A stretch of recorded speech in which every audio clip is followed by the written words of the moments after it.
Shocking things Genghis Khan did to his slaves. Did you know that there's a good chance you might be a descendant of Genghis Khan?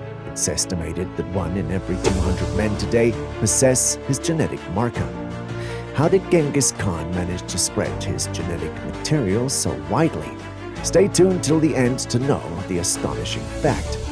Genghis Khan, the ruler who carved a bloody path across Asia, building one of the largest empires the world has ever seen. But what about the people behind the great Khan? Today we're diving into the dark side of his conquests, uncovering the shocking ways Genghis Khan treated his slaves. Our story starts not with Genghis Khan, but with a young boy named Temüjin. Born into a nomadic tribe on the harsh Mongolian steppe, Temüjin's childhood was marked by hardship. His father, a chieftain, was poisoned, leaving the family ostracized and struggling to survive. This harsh upbringing undoubtedly shaped Temüjin's ruthless ambition. Fast forward through years of struggle and betrayal, Temüjin emerges as a cunning and charismatic leader, uniting rival Mongol tribes under his banner. Through strategic alliances and fierce military tactics, he built a formidable force. Victories snowballed into conquests, and by the early 13th century, the Mongol Empire stretched from the Pacific Ocean to Eastern Europe, the largest contiguous land empire in history. But how did he manage to control such a vast territory? The answer lies partly in Genghis Khan's ruthless use of slavery. Here's the key. Conquest wasn't just about land, it was about people. Captured populations were brutally subjugated. Men were often conscripted into the Mongol army, while women and children became slaves. A massive, readily available workforce to fuel the empire's expansion. This wasn't just about the cheap labor, though. Slavery was a tool of terror and control. By enslaving entire populations, Genghis Khan instilled fear in conquered peoples, discouraging rebellions and solidifying his grip on power. In the coming segments, we'll explore just how brutal that control could be. Now let's see what life was truly like for Genghis Khan's slaves. Imagine this. Entire populations ripped from their homes, families torn apart and thrown into a brutal system of forced labor. These weren't skilled artisans, they were human machines, used to fuel the insatiable hunger of the Mongol Empire. Their tasks were backbreaking and seemingly endless. They toiled under the scorching sun, building grand cities like Karakorum, the Mongol capital. They hauled massive stones, laid miles of road across unforgiving terrain, and dug vast irrigation canals. The tools were primitive, the work relentless, food was scarce, and sanitation non-existent. These weren't just harsh conditions, they were death sentences for many. Disease spread like wildfire through the exhausted and malnourished workforce. Injuries, both minor and catastrophic, often went untreated, leading to infections and gruesome deaths. The number of slaves who perished during this period is staggering, a testament to the brutal efficiency of the Mongol system. The brutality wasn't solely focused on backbreaking labor. Women and children, especially those deemed attractive, faced a different kind of horror. They were often taken as concubines for Mongol leaders and soldiers. This wasn't a life of pampering, it was forced servitude with a thin veneer of luxury.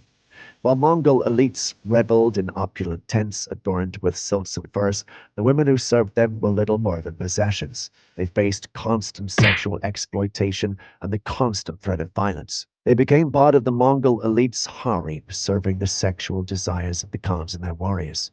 Life for these women wasn't much easier. They were trophies of conquests, objects of power rather than human beings. While some might have enjoyed the modicum of comfort, the constant threat of violence and the psychological burden of their situation were undeniable.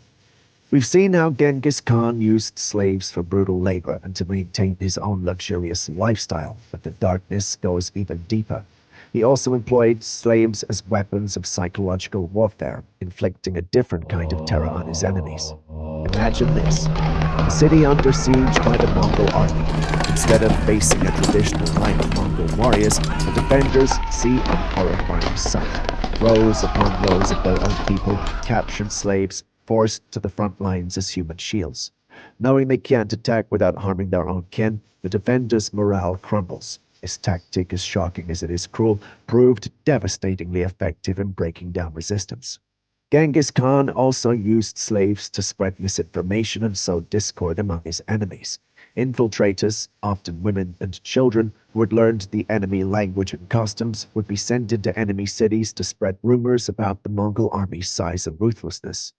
This psychological warfare played on people's deepest fears, often leading to panic and internal conflict within the targeted cities, making them easier to conquer.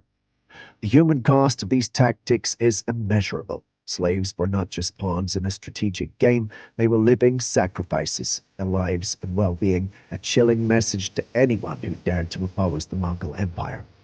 Life as a slave under Genghis Khan wasn't just about backbreaking labor and psychological torment. Disobedience, even minor infractions, was met with a swift and horrifying response. Fear was the glue that held the Mongol Empire together, and Genghis Khan made sure the punishment for breaking the rules was a fate worse than death. Slaves caught trying to escape wouldn't be met with a simple flogging. Their punishment could be as horrifying as being boiled alive in a giant cauldron. Other gruesome methods included crushing onto the weight of capacitated horses or being slowly crushed under heavy stones. The condemned would be tied, spread eagled to the ground as horses were driven over them, their bones shattering under the weight of thundering hooves. These weren't just punishments, they were public spectacles designed to terrify the entire slave population into absolute obedience. The fear wasn't just for physical transgressions. The Mongols also punished any perceived slight to their culture or religion. Failure to show proper respect to a Mongol leader or refusing to convert to their belief system could result in a torturous death. This harsh system served as a chilling purpose to completely break the will of the conquered people, turning them into a submissive and easily controlled workforce. But what was his most shocking method of control? Find out next. The cruelty of Genghis Khan's rule extended beyond mere punishment. He employed a chilling strategy designed to twist human bonds to his own gain, enforced loyalty through cruelty. Imagine this scenario. A captured warrior, a father of a young family, is offered a horrifying choice. Complete obedience, becoming an instrument of the Mongol war machine, or witness the brutal execution of his entire family, wife, children, everyone he holds dear.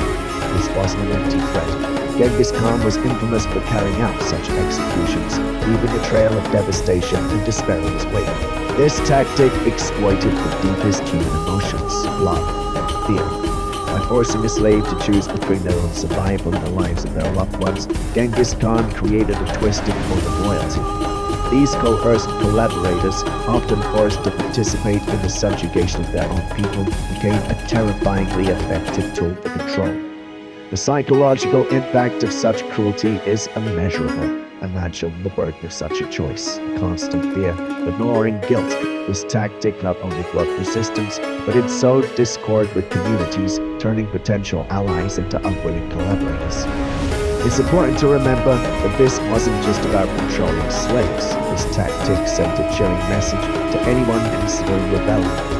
The Mongols weren't just conquering lands, they were conquering hearts and minds, instilling a paralyzing fear that choked any spark of defiance before it could become a flame. While the Mongol Empire was vast and powerful, it wasn't a homogeneous society. Even within the brutal war of slavery, there were distinct layers. At the very bottom of the ladder were the general laborers. These were the unfortunate souls who toiled away on construction projects, building cities, roads, and canals. Their lives were brutal, filled with relentless work, harsh conditions, and the constant threat of death from exhaustion, malnutrition, or disease. A step above them were those with specialized skills, carpenters, blacksmiths, and other artisans who were considered valuable assets. While they still faced harsh conditions, their skills offered a degree of protection. They were less likely to be outright killed, as their labor directly benefited the Mongol elite. Women and children faced a different kind of hardship. Those deemed attractive were often separated from the workforce and forced into concubinage. Life as a concubine wasn't easy, but it offered a slight reprieve from the backbreaking labor endured by most slaves.